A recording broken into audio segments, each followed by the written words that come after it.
I'm answering all your most common investing questions in this ongoing series. This is part 1, all about the question, how do I know if I'm actually ready to start investing in the first place? And the thing is, most people have this idea that they need to be rich in order to start investing. But the honest truth is that investing is what makes everyday people rich in the long run.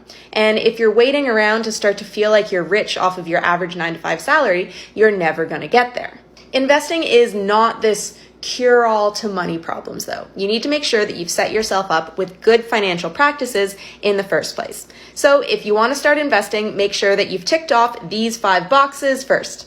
First thing, you need to make sure that you're spending less money than you're earning. This means that you actually have a positive savings rate consistently every single month.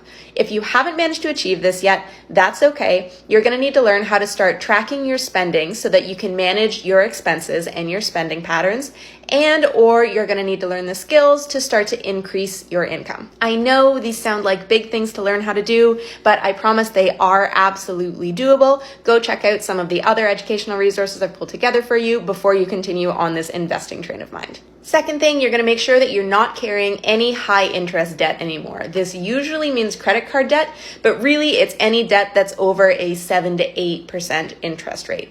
And this is because if you decide that you're going to save and invest $100 and you hope that you're going to earn a 7% rate of return from the stock market on that money, meanwhile, you owe $100 on your credit card, which has a 25% APY, you're going to be farther behind if you choose to invest that money instead of using it to pay off your credit card because of the higher interest rate.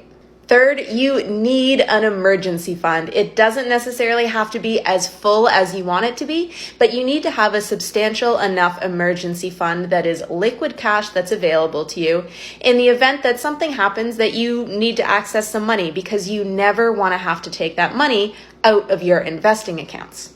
Fourth, if you have low interest debt, you need to have a plan in place to continue paying off your low interest debt at the same time as you're saving and investing for your future. You never want to pause paying off debt in order to start investing. You need to be able to split your money between them all. So examples of low interest debt could be some student loans or a mortgage.